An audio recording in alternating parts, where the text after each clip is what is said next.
Hello and welcome to the very first video of our 30-day video challenge, and today we're going to talk about anchoring.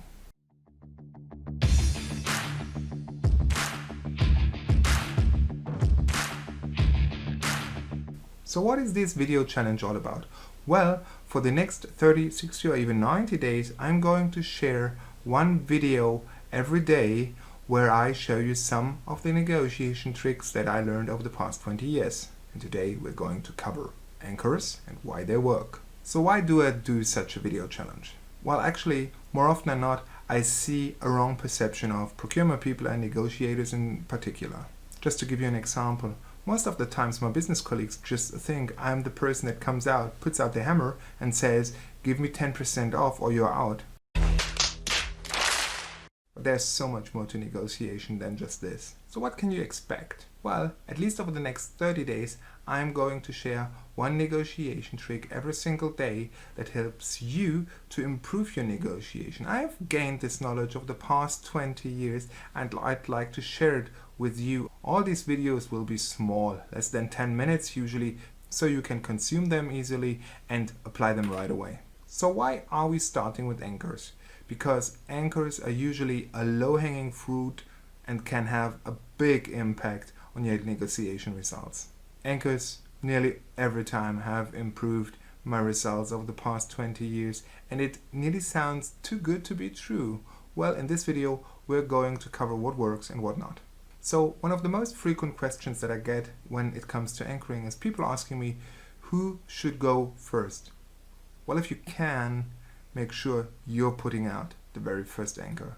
Why is that? Because anchors are hardwired in our brain. Anchors work as a reference point. This is the point that your communication partner, your negotiation partner will refer to, and the relation of his steps will always be back to this reference point. Robert Cialdini, in his amazing book Influence, shared some interesting insights about it.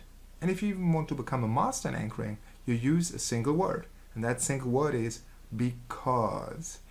Cialdini shared a nice experiment where people were standing in line in front of a copying machine, and a student came and just said, can you please let me step up and let me before you because I'm in a hurry.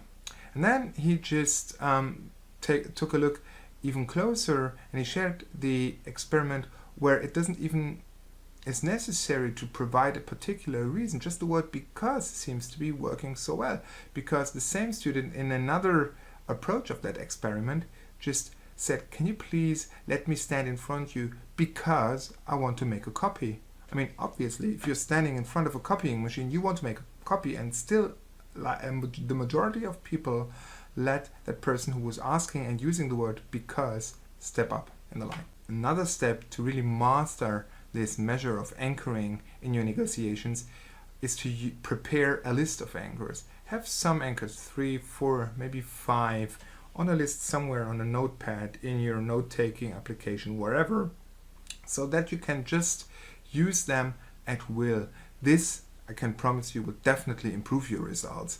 To be prepared is so important, and you can use the same anchors maybe for different situations, for different suppliers. So what are the pitfalls of anchoring? You want to make sure that your anchors do not sound completely crazy. So something like, you need to give this to me for free because I'm your customer, just sounds ridiculous. This for sure does not work. Rather try something slightly different.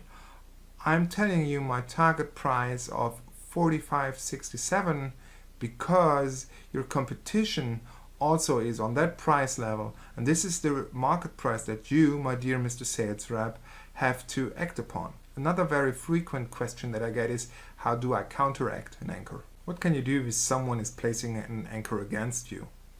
Well, there are basically two measures. The first one is to move away. Let's just imagine your supplier gave you a heavy price anchor.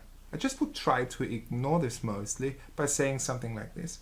Interesting, I would rather discuss delivery time right now, and I expect the delivery of the first goods no later than next week Monday. So that is taking the anchor, taking the ball back on your playing field.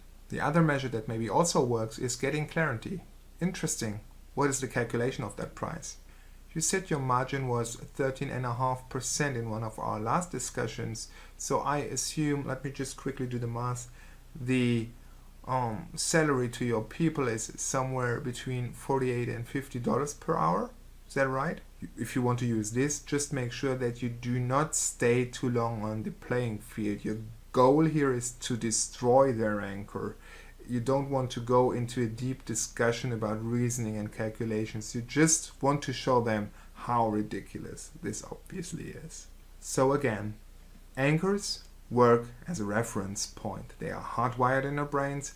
Use the word because and use a small list of prepared anchors in your next negotiations.